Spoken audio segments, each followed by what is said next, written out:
बिस्मिल्लाहिर्रहमानिर्रहीम, अस्सलाम वालेकुम। मैं हूं मोहम्मद ज़मीर और आज मेरे साथ मौजूद हैं अब्दुल कादिर साहब, सीनियर रिपोर्टर हैं, वज़ीर आज़म इमरान खान की बीट को कवर करती हैं।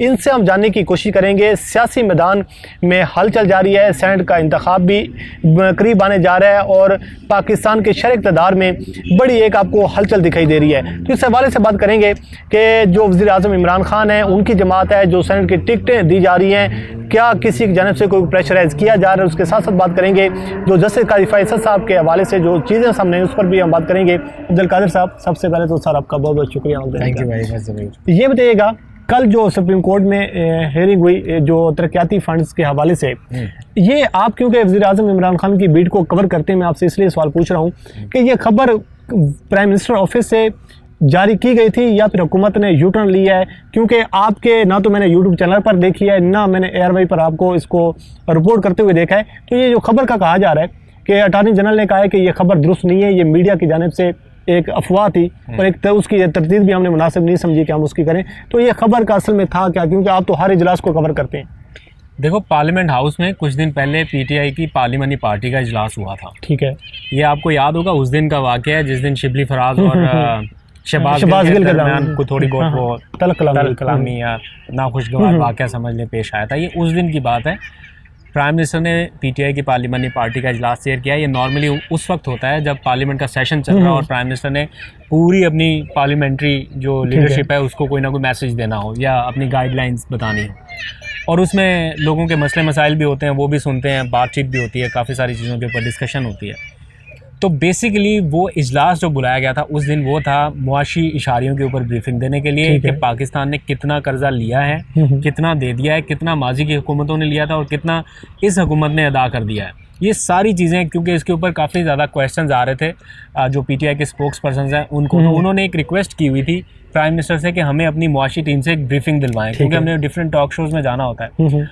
तो ये इजलास इसलिए था, वहाँ पर उनकी पूरी मुआशी टीम, असद उमर, हफीज़ शेख और बाकी सारे भी आके बैठे हुए थे। उन्होंने तफसील से इस बारे में सारे अराकीन को बताया। तो बहुत सारे लोग उसमें अपने मसले मसाइल भी लेके बैठते हैं, तो उन्होंने डिस्कशन शुरू की और अपने हलकों के, जारी बात है जब प्राइम मिनिस्टर सामने बैठा हो तो वो लोग चाहते हैं कि उनको कोई फंड्स मिले। ख़वातीन ने भी जिक्र किया, इवन के जो मखसूस नशिस्त पे रहने वाली जो ख़वातीन हैं उन्होंने भी रिपोर्टेडली प्राइम मिनिस्टर से ये रिक्वेस्ट की कि हमें, वो तो प्राइम मिनिस्टर ने कहा कि ख़वातीन की मखसूस नशिस्तों के लिए तो फ़ंड की ज़रूरत नहीं है, तो आपने तो इलेक्शन ही नहीं लड़ा हुआ जो आपको जाके आगे डिफेंड करना पड़े लोगों को।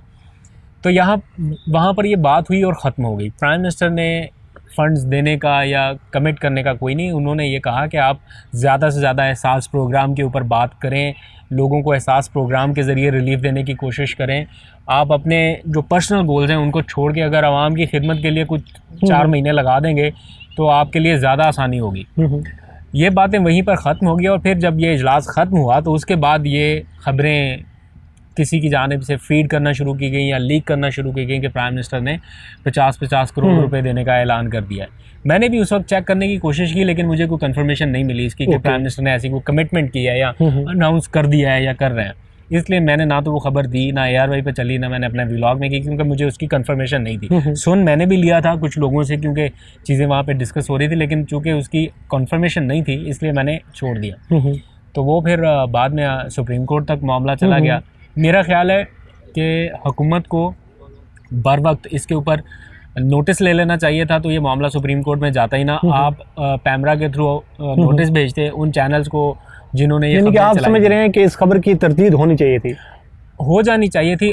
हर दफ़ा हर खबर की भी तरदीद नहीं होती, क्योंकि प्राइम मिनिस्टर के नाम से मंसूब करके या वफाकी काबीना की अंदरूनी कहानी से मंसूब करके दिन भर ऐसी ऐसी खबरें चलती हैं जो या तो हुई नहीं होती या राई का पहाड़ बनाया जाता है एक तरह से। तो अगर तो पैमरा के थ्रू नोटिस भी भिजवाने लग जाए तो हर मिनट बाद कोई ना कोई नोटिस जाए, इसलिए वो ख़बर भी चली और उसके ऊपर कोई इतना ज़्यादा शायद उस वक्त फोकस नहीं किया गया, या इसलिए नहीं किया गया कि अंदाज़ा नहीं था कि ये मामला टेकअप हो जाएगा। टेकअप शायद होता भी ना, लेकिन चूँकि आपको पता है कि सुप्रीम कोर्ट में काजी फायज़ ईसा साहब मौजूद जज हैं, उनके हवाले से और प्राइम मिनिस्टर के हवाले से कंट्रोवर्सी चल रही है, तो इसलिए भी ये मामला टेकअप हो गया। शायद अगर नॉर्मल रूटीन में सारा कुछ चल रहा था तो ये टेकअप भी ना होता।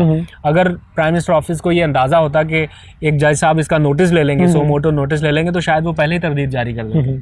अच्छा, ये भी अब्दुल कादिर साहब बताइएगा कि अभी PDM आ रही है इस्लामाबाद की जानिब, सेनेट के इंतखाबात भी हो रहे हैं, आपकी क्या ऑब्जर्वेशन है कि PDM को इस्लामाबाद आसानी से आने दिया जाएगा? आपकी मुख्तलिफ हुकूमती हलकों से बातचीत होती रहती है, लोगों से मिलना जुलना, क्या डिस्कशन हो रही है हुकूमती अरकान के दरमियान, लोगों के दरमियान, कि क्या अब जो हिकमत अमली क्या अपनाई जाएगी? ये जो सीरीज़ हुई है जो सरकारी मुलाजमीन के साथ, ये ट्रेलर है? मैं यही सोच रहा हूँ।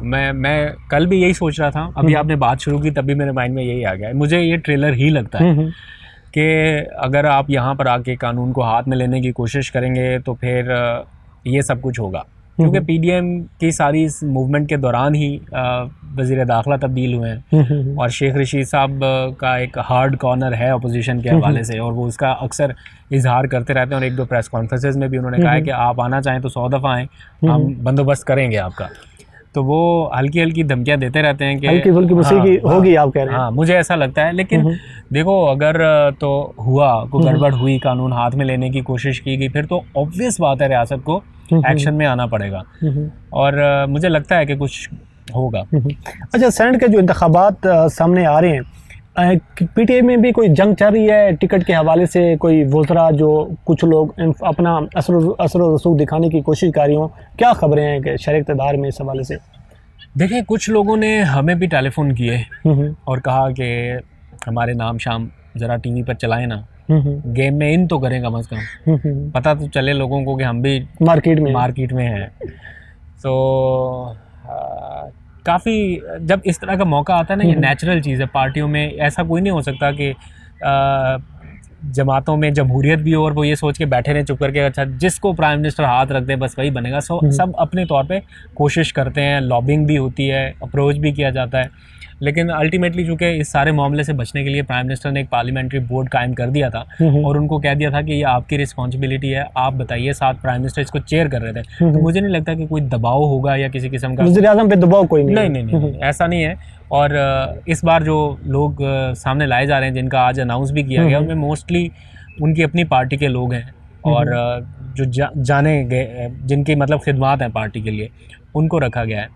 और कुछ 1-2 को इनकार भी किया गया है, उनसे कमिटमेंट हुई थी लेकिन उनको इनकार कर दिया गया है। इत्तेहादियों की जानिब से कोई दबाव डालने की कोशिश की जा रही है? मेरा ख्याल है कामिल अली आगा साहब का नाम उन्होंने अप्रूव करवाया था। लास्ट उनकी जो मीटिंग हुई थी काफ लीग वालों की वज़ीर आज़म से, तो मुश्तरका इत्तेहादी उम्मीदवार का नाम के तौर पे था। मैंने आज की जो रिलीज़ हमारे पास आई है उसमें उनका नाम देखा नहीं है, लेकिन मुझे लगता है कि इत्तेहादियों में कामिल अली आगा साहब को शायद, क्योंकि अभी कुछ लोग रहते हैं, तो वो नॉमिनेट कर सकते हैं। अच्छा, आखिर में ये बताइएगा, सिविल मिलिट्री तल्लुकात के हवाले से कप्तान से खुश हैं? हाँ, देखा नहीं आपने, एक दिन में 4-4, एक महीने में 4-4। वो तो अपोजिशन ये कह रही है कि उन पे दबाव इतना है, वो इमरान खान के पास बार बार जा रही हैं, मुलाकातें हो रही हैं, इमरान खान बड़ी परेशानी में है। आप कह रहे हैं कि वो खुश हैं, बड़ी खुशगवार मुलाकातें हो रही हैं। मैंने कल परसों ट्वीट देखा था कहीं पे, उन्होंने कहा ये 3-4 लोग जो है ना, जिनमें army chief, prime minister, Bajwa, ISI साहब, वो किसने लिखा था ट्वीट में, ये 3 लोग जो है ना रोज़ाना धूप सेकने बैठ जाते हैं बिल्कुल सही कह रहे हैं, जलन कहीं और होती है। तो वो देखो, बेस्ट सिविल मिलिट्री रिलेशन, मैंने जब से ये टर्म सुनी है ना, सिविल मिलिट्री रिलेशनशिप, 10-11 साल से, जब से मैंने इसको फॉलो करना, देखना, सुनना शुरू किया है, मेरे ख्याल में ये अब तक के सबसे बेस्ट रिलेशन है। आपको लगता है कहीं पे कोई ऐसा कोई प्रॉब्लम पेश आ रहा है, या कोई बेस्ट टीम है, बेस्ट कॉम्बिनेशन है, बेहतरीन अंदाज में काम हो रहा है। और अगर कोई इस तरह की दरार हो तो इस तरह से नहीं होता कि एक महीने में 4-4, ये कोई पैनिक में तो मुलाकातें नहीं हो रही ना, पहले भी होती थी, अभी कल कुछ खबरें ये भी आ रही थी कि जी खुफिया मुलाकातें भी की जा रही हैं, बैकडोर राब्ते भी किए जा रहे हैं। किसको ज़रूरत है खुफिया मुलाकातें करने की अपोजिशन के साथ? नहीं, वो उन्होंने खुद ही अपने दरवाजे बंद किए हुए हैं कि अब जो भी मुलाकात होगी वो ऐलानिया होगी। ऐसे में फ़ौज को क्या ज़रूरत पड़ी है कि वो खुफिया मुलाकात करके अपना मजाक बनवा ले। अब्दुल कादिर साहब, आपका बहुत बहुत शुक्रिया। नाज़रीन, ये अब्दुल कादिर साहब थे जो शहर इक़्तिदार की सूरत हाल से आपको आगाह करे थे। अगली वीडियो तक मुझे और अब्दुल कादिर साहब को दीजिए इजाज़त। अल्लाह हाफ़िज़।